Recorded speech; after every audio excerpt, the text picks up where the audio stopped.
Hey guys, it's Coach and Mrs. Coach. We're back with another episode of Coach Treks. Today from the Malecon, which is the boardwalk in Mazatlan, Mexico. And you can see there the Mazatlan sign in the background. This particular day was a little busy around this area because there was a cruise ship in the area, and I believe it was also a Friday. So people were probably getting an early start on their weekend. Mm-hmm.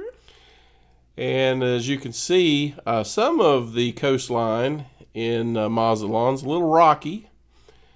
And the little girl down here in this photo with 2 años written in the sand, so she's 2 years old. And they're memorializing that trip.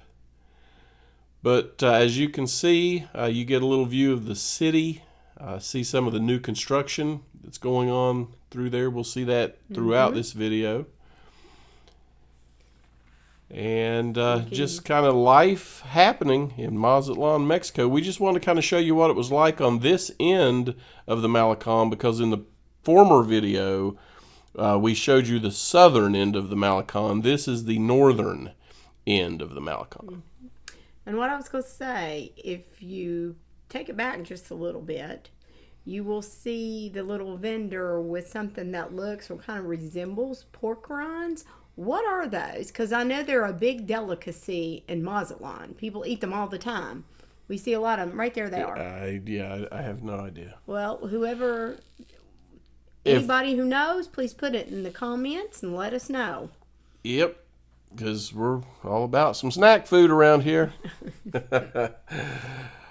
One of the things that we heard as we were considering where to go on vacation, and we'll talk about this more perhaps in a wrap-up video that we intend to do, but is that Mazatlan is allegedly a dangerous place. Mazatlan is in the Mexican state of Sinaloa, which is on the United States Do Not Travel list. There's a travel advisory.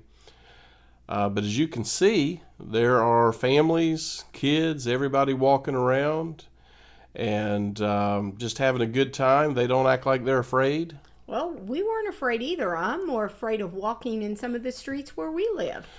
Well, I will tell you this. We see a lot more reports of crime, and we live in allegedly one of the best areas in the United States to live, in the Raleigh-Durham area. And it's always rated as one of the top places in the U.S. to live.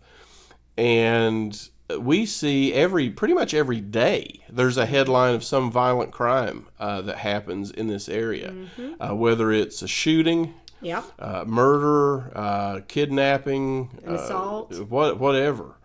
And no place on earth is necessarily safe. You have to be aware of your surroundings. Yeah. And I'm not saying that you couldn't get into trouble in this area of the world, because I'm certain that if you go looking for trouble, you can find it. But as you can see, these folks don't seem to have a care in the world, and they're not looking over their shoulder constantly. Mazatlan was a place that not one time ever did I feel unsafe there. No. And we even, when we went downtown to the cathedral, decided we were going to walk around some downtown, and ended up in probably what were some of the poorer parts of town. And even there, and we were like the only 2 people out on the street, and we never once felt like that there was any danger. No. So if you're thinking about a vacation, I wouldn't necessarily let the warning steer me away from Mazatlan. Mazatlan is actually beautiful, and like we've said in other videos, the people there are so friendly and so happy. They're just, living their life, enjoying. We mostly seen families, a lot of families with children. That's what we seen when we were in Mazatlan. And, it's hard, I would think. I don't live on the beach. I would love to live at the beach, but you'd think that one of the reasons they're so happy is they live in a place like this, which is so beautiful, and the climate is so nice. Well, who wouldn't be happy if you woke up every morning to the ocean crashing and hearing the waves and just looking out and seeing all those beautiful sunsets and sunrises? That's true. The sunsets are probably some of the best anywhere in the world. They are incredible. And I know we've told you guys a few times we have a video of an entire week's worth of sunsets, and we will get that up on the channel in the near future. But as you can see, there's vendors spaced throughout the Malecon. And, I don't think that we bought anything from any of the street vendors this week. No, because we didn't have a lot of room in our luggage. I would have if we'd have had more room. We did go to a place down on the other end near the Airbnb we were staying at, and I bought some nice jewelry and some t-shirts for, the family and everything, but very reasonably priced. Yeah, so... anyway, you can see out here on the view there's parasailing going on. We saw the route that they were taking these folks on, and it was a pretty long trip. I know that we have done some parasailing. In Myrtle Beach. Right, in Myrtle Beach. And it felt like you were only up there for just a few minutes, and it was fairly expensive. Yes. So I'm sure, right. I'm sure it would have been a lot more time for a lot less money here. Yeah, and as you can see to the right, that kind of like mountain, that's the observatory. That's over there. Next time we go back, we are looking forward to maybe going up there when we have a lot more time.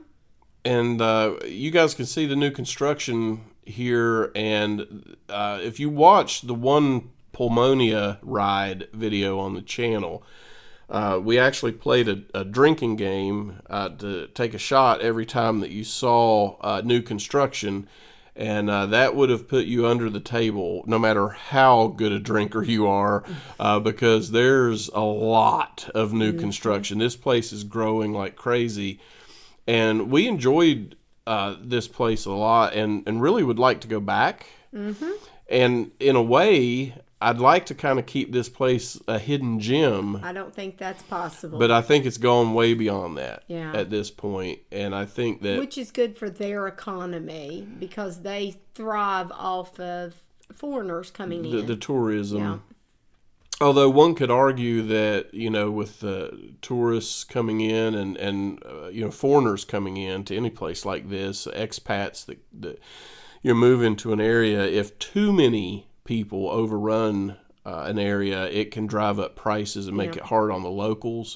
I know that I've read a lot recently about that happening in Portugal, where the cost of living was so much cheaper, and then so many expats came in, and it's driven the prices up now to where the locals can't hardly afford to live there.